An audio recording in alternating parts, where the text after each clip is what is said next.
Buongiorno e benvenuti, ben svegliati. Questa mattina a 7 in punto parliamo di violenza sulle donne, un tema di costante attualità. Noi vorremmo un giorno poter dire che il fenomeno è in regressione, ma purtroppo i dati di cronaca non ci danno questa certezza. Però se trattando questo tema molto forte e molto delicato, è bello anche sapere che ci sono tante iniziative che offrono una luce in fondo al tunnel per le tante donne che sono vittime di violenza, e una lampadina che si accende in questo tunnel per 20 signore, ma è una lampadina poi che è destinata a continuare a rimanere accesa, è quella offerta da un progetto del Soroptimist Club di Padova in collaborazione con il Centro Veneto Progetti Donna Onlus e il Fondo Straordinario di Solidarietà per il Lavoro. Un progetto che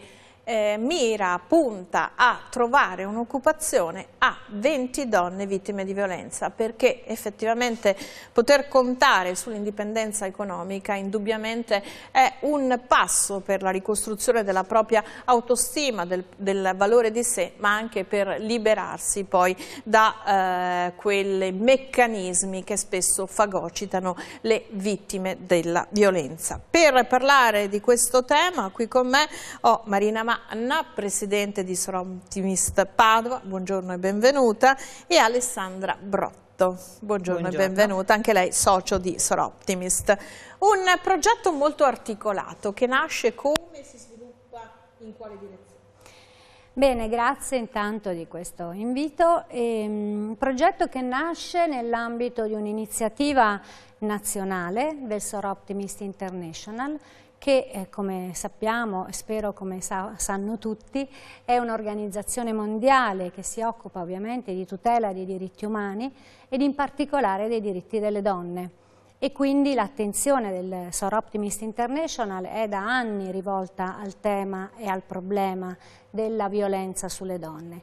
Nell'ambito di questa iniziativa che si chiama Si sostiene il coraggio, il Club di Padova ha voluto creare un progetto concreto ed efficace diretto alla risoluzione definitiva di un problema che ovviamente rende molto deboli e fragili le donne che hanno già subito violenza, il tema della dipendenza economica.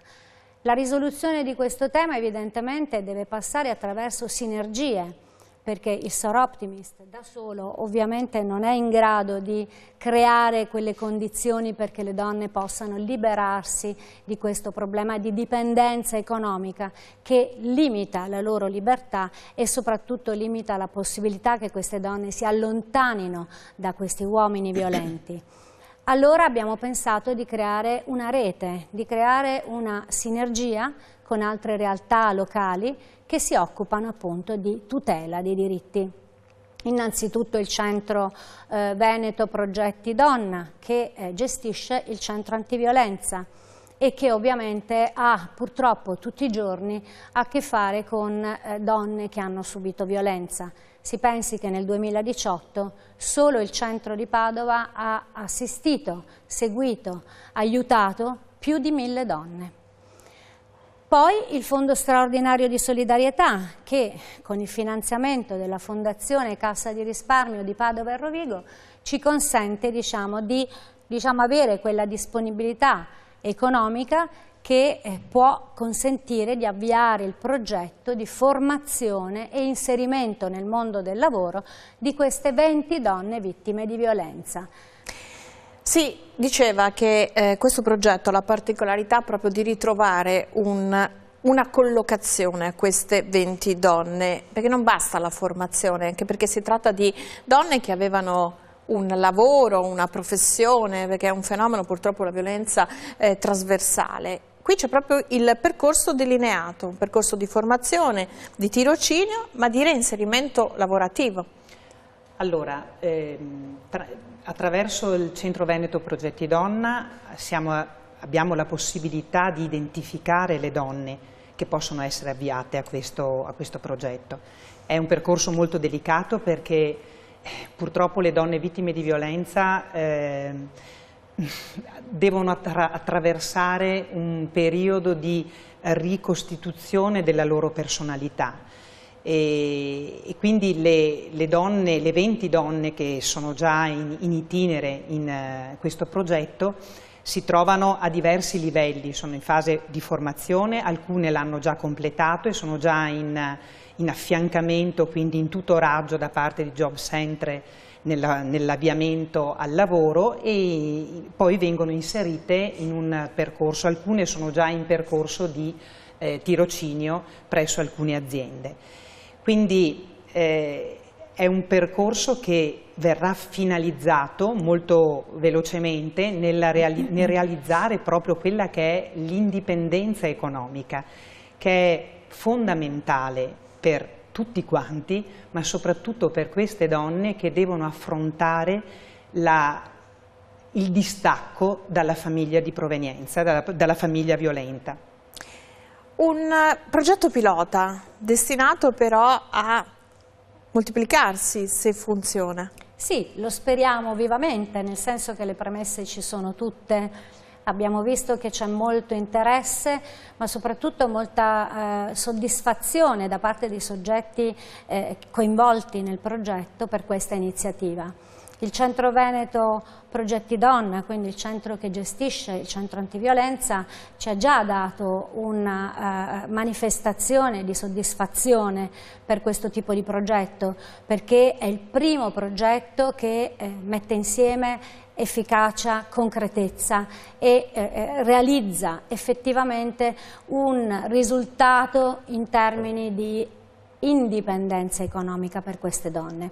La formazione è importante, molti progetti di formazione sono stati avviati in passato, ma questo progetto si differenzia proprio perché il nostro interlocutore professionale, il Job Center di cui parlava Alessandra, è un interlocutore che ha già individuato le aziende presso le quali le donne potranno avviare il tirocinio. È evidente che ci sarà una fase di tirocinio prima dell'assunzione, ma il tirocinio è fondamentale perché evidentemente dà concretezza a questo progetto e tutto il percorso di formazione è finalizzato proprio all'inserimento in queste aziende, che sono aziende della grande distribuzione, sono aziende che si occupano di pulizie, sono aziende che si occupano di aspetti amministrativi, quindi possono, diciamo, occupare le donne che sono state selezionate, che hanno un'esperienza diversificata, perché come si diceva prima si tratta di donne molto giovani, di donne che hanno un'età più avanzata, di donne che hanno una scarsa scolarizzazione, di donne che sono laureate, di donne che sono italiane, di donne che sono straniere. Quindi purtroppo il fenomeno della violenza è assolutamente trasversale e quindi è necessario fare un lavoro molto capillare di individuazione innanzitutto delle caratteristiche della singola persona, delle possibilità della singola persona di arrivare ad una collocazione in un determinato ambiente e quindi poi preparare la persona stessa perché questo percorso si concluda.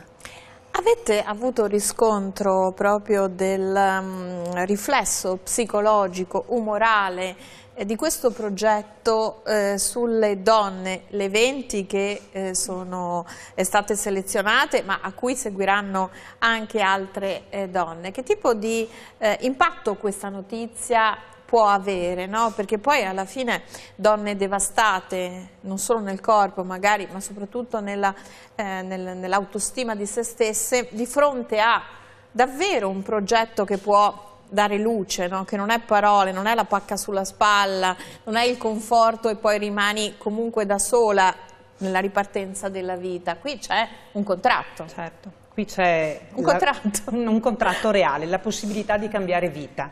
Sicuramente in alcune di queste donne ha avuto un riscontro positivo e sicuramente ha rinforzato la loro scelta oppure le ha motivate a farla, perché alcune sono ancora nella famiglia violenta e quindi l'avere la consapevolezza di poter avere un lavoro e quindi l'indipendenza economica le aiuta a fare la scelta. Però è indubbio che queste donne sono molto fragili e alcune di queste non ce la fanno, e nonostante la possibilità di avere il lavoro, di avere la possibilità di cambiare vita, alcune si ritirano perché devono ancora fare un passaggio che è quello di ricostruire la propria personalità, perché la violenza psicologica o fisica è veramente devastante e quindi per alcune di esse c'è bisogno ancora di tempo, il lavoro non è sufficiente e c'è bisogno di un percorso psicologico di aiuto e di uscita dal tunnel della violenza. Quanto la paura gioca a sfavore di recuperare la propria vita? Paura anche sostenuta dal fatto che uno denuncia e purtroppo, torno ai fatti di cronaca, non è che automaticamente la denuncia ti preservi, anzi spesso la denuncia diventa l'anticamera di esiti alle volte drammatici e irrecuperabili. Certo, infatti il tema della denuncia della situazione di violenza è un tema molto delicato. Dai colloqui che noi abbiamo avuto con il centro antiviolenza, in particolare con la dottoressa Zantedeschi, che è la sua presidente, emerge un quadro veramente molto complesso, molto articolato, e dove la donna fa fatica ad arrivare alla denuncia. Fa fatica ad arrivare alla denuncia in primis perché deve arrivare alla consapevolezza di essere in una situazione di violenza e di essere in una situazione anomala, che non è la normalità essere picchiate. Nel momento in cui arriva la consapevolezza che questa situazione non è normale, deve poi fare un percorso ulteriore, perché la paura della reiterazione della violenza non le consente di arrivare facilmente alla denuncia. È per quello che anche tutte queste donne sono protette dall'anonimato, sono protette nella stessa loro persona. Di loro non si deve conoscere il nome, non si deve poterle identificare, perché loro hanno bisogno di essere assolutamente tenute alla larga da quella che è la situazione di violenza e quindi dall'uomo che le ha vessate per tanto tempo. Il tema della denuncia poi è un tema molto delicato, perché una volta che avviene la denuncia, molto spesso queste donne vengono allontanate. Noi abbiamo che il percorso è stato avviato per alcune donne che sono ancora nella famiglia, per alcune donne invece che sono nelle case protette, e quindi a maggior ragione il problema di poter anche solo, come dire, raggiungere il posto di lavoro non è una difficoltà di poco conto. Anche su questo stiamo ragionando, perché come SOR Optimist vogliamo risolvere anche quei piccoli problemi che possono essere l'affidamento dei bambini durante gli orari di lavoro, che possono essere il mezzo per raggiungere il luogo di lavoro. Vogliamo arrivare a risolvere anche questi problemi, perché effettivamente queste donne possano arrivare ad avere la possibilità di lavorare, di raggiungere l'indipendenza economica e quindi ricostruire quell'autostima che è fondamentale perché si liberino veramente da una situazione di difficoltà psicologica o fisica. È importante la rete, è importante l'appoggio, perché poi si diceva allontanamento dalla famiglia, perché il 90% dei casi indubbiamente chi esercita, chi è vittima di violenza tra le mura domestiche la subisce da parte del compagno, ma non è, ci sono anche altri casi, ci sono anche vessazioni che arrivano da tutto il nucleo familiare, e a vessare spesso le donne sono altre donne? Purtroppo la violenza familiare ha aspetti che magari non ci immaginiamo. A volte il padre è violento e la madre avvalla il comportamento violento del padre. Quindi ci sono ragazze giovani che non sono oggetto di violenza da parte del compagno, ma parte proprio della famiglia. E quindi è un aspetto veramente quasi, si fa fatica a raccontarlo, perché non ci si aspetterebbe che chi ha dato la vita ai propri figli possa arrivare a fare questo, però purtroppo succede. E quindi non è solo l'uomo, inteso come compagno di vita, l'attore della violenza nei confronti delle donne, può essere anche il padre con l'avallo della madre. Questo però non ci deve fermare, nel senso che a nostro avviso va fatta una grande sensibilizzazione da parte nostra, da parte delle donne che sono più consapevoli, da parte delle donne e degli uomini consapevoli, perché non solamente noi siamo attive in questo senso. Quindi va fatta una forte sensibilizzazione nei confronti delle generazioni giovani, nelle ragazze, nei ragazzi, una sorta di educazione, ne parlavamo anche prima, educazione sentimentale, che va fatta nei ragazzi e nelle ragazze perché ci sia rispetto gli uni verso gli altri e perché si arrivi ad educare le nuove generazioni in maniera paritaria e rispettosa. E questo è il fatto che forse sfugge a noi che non abbiamo più 20 anni, no? Che tante giovani ragazze siano vittime di violenza. Sembra un po', no, paradossale che si possano verificare, e invece anche tra queste 20 ragazze selezionate, 20 donne selezionate, ci sono molte ragazze. Come mai ci troviamo di fronte a questo fenomeno? Dovremmo andare avanti, no? Tante lotte verso la parità, verso l'educazione al rispetto, insomma concetti che sempre meno maschilisti, se vogliamo, dovrebbero corroborare, no, il nostro pensiero. Invece poi i dati, e torniamo sempre ai dati di cronaca, ci dicono che non è così. Cioè, è impensabile che una ventenne, capisco che debba fuggire dalla violenza familiare di una madre, di un padre un po' autoritari, ma nel 2019 ancora non c'è la libertà di espressione. Questo purtroppo, guardi, io non sono in grado di dare risposte, non sono uno psicologo, non sono un sociologo e quindi non ho risposte in questo senso. Parlando ovviamente con persone più qualificate come appunto le referenti del centro antiviolenza, loro hanno sottolineato un aspetto che a me sembra importante, che la violenza purtroppo è un fenomeno estremamente diffuso, che caratterizza la società in maniera assolutamente trasversale, come abbiamo detto più volte stasera, ma in particolare il problema è che, forse l'aspetto positivo è che si comincia a denunciare e quindi ci sono tante situazioni che emergono, cosa che magari una volta non succedeva. Questo è positivo. Questo, ecco, almeno dai colloqui, dalle conversazioni fatte con le referenti appunto più qualificate, emerge questo aspetto che è molto positivo. Pare che appunto il fatto di parlarne, il fatto che ci sia, che i media si interessino molto di questo problema, porta a... Beh, è un problema che ha dei dati di morti che sono di una guerra, non è che stiamo parlando di una lista di vittime. Sì, ma non parlo solo del femminicidio, parlo anche della violenza, cioè il fatto che si parli tanto della violenza sulle donne e quindi anche indipendentemente dai fenomeni di femminicidio che sono drammatici non solo nei numeri ma anche nella loro efferatezza poi, ma il fatto che se ne parli è un elemento importante perché consente evidentemente di creare consapevolezza e anche di dare quel coraggio alle donne di denunciare.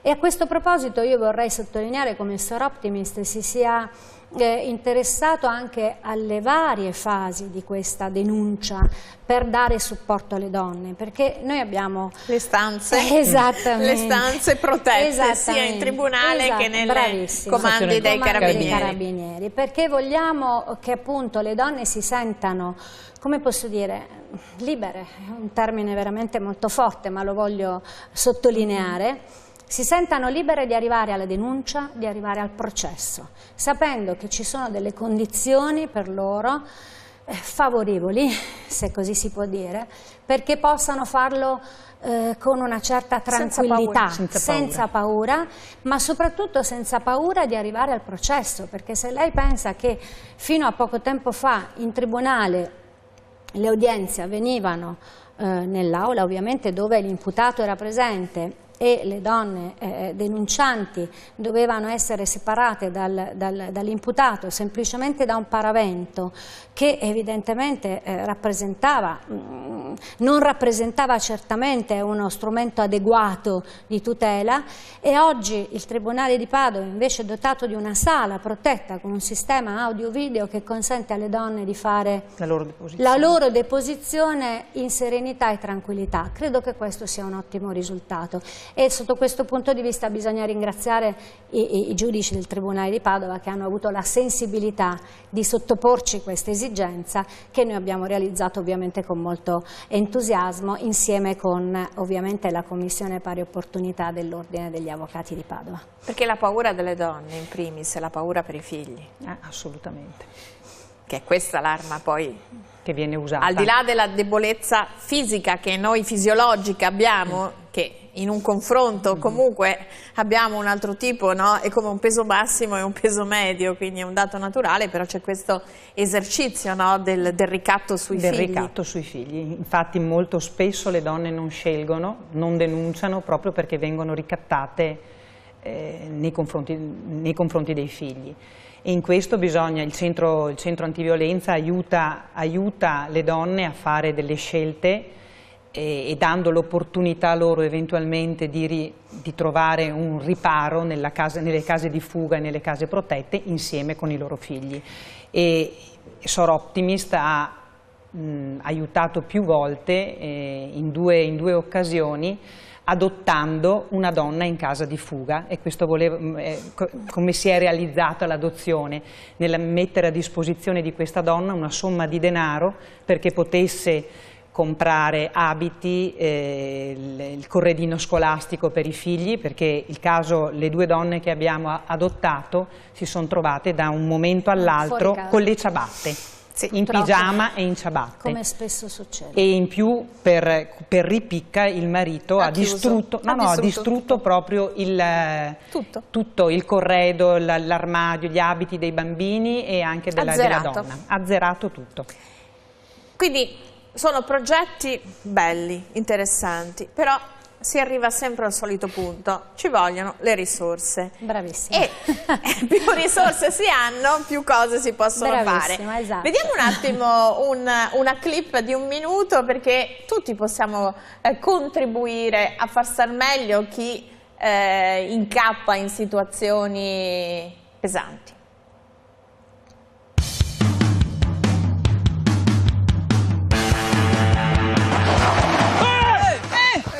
Siete? Siamo runners del SOR Optimist e corriamo per solidarietà. Sì, ma cosa fate? Ci stiamo allenando per la mezza maratona di Padova del 28 aprile.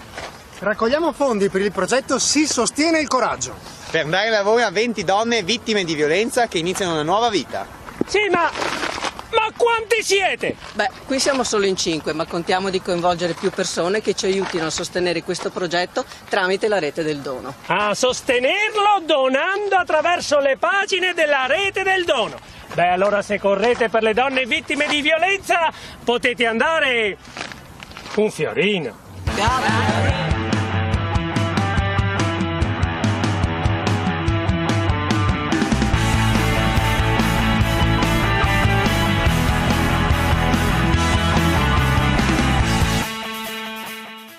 Prontissime a correre, come, quando, cosa, come possiamo correre insieme tutte, anche chi non è allenata. La prima runner della abbiamo maratona.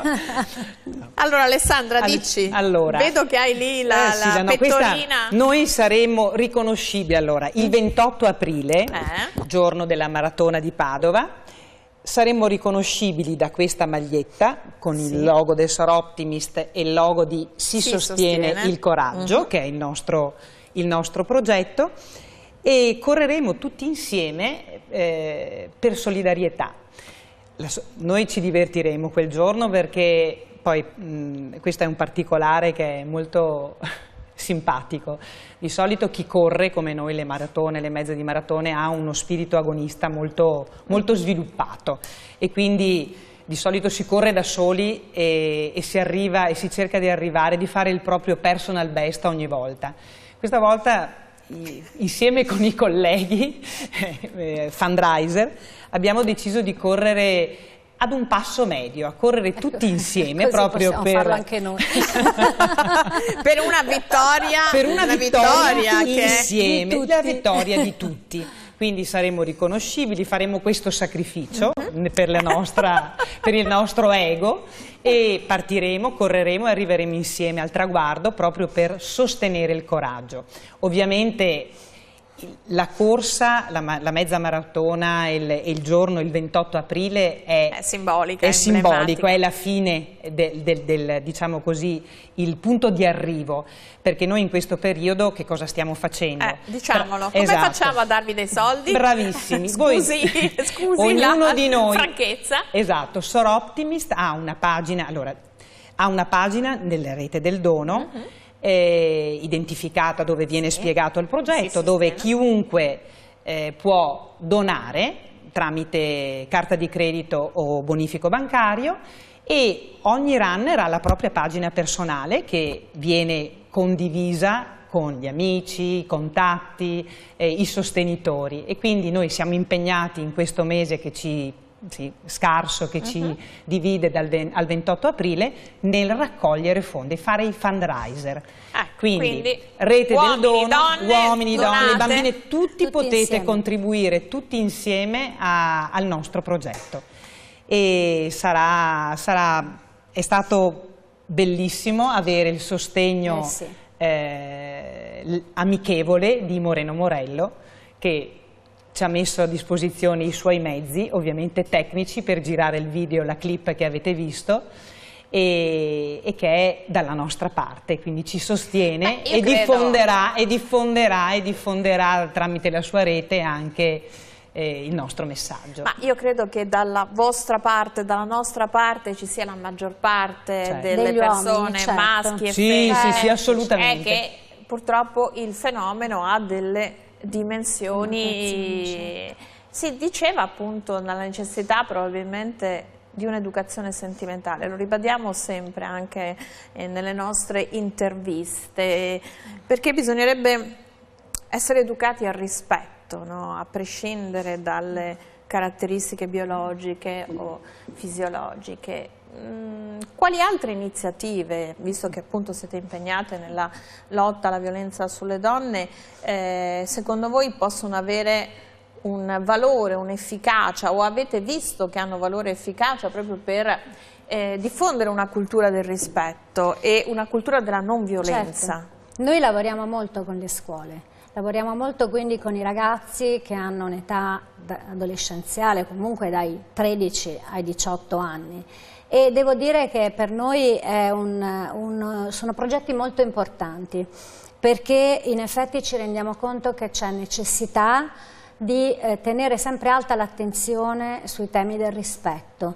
Abbiamo portato avanti per diversi anni un progetto che si chiama Io rispetto chi nelle scuole, dove appunto si è cercato di parlare di rispetto in tutte le forme, perché abbiamo sollecitato i ragazzi a manifestare il loro pensiero attraverso scritti, attraverso clip, attraverso interviste, con le modalità più sentite. E questo è stato un progetto che ha avuto molto successo e di cui ci hanno parlato molto bene anche gli stessi insegnanti, perché hanno visto una grande attenzione da parte dei ragazzi e degli ottimi risultati.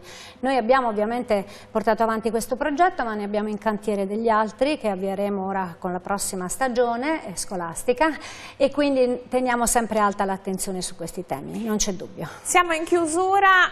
Una domanda a tutte e due, una risposta breve da tutte e due. Quanto è importante che aumenti anche la solidarietà tra donne? Moltissimo, direi è fondamentale.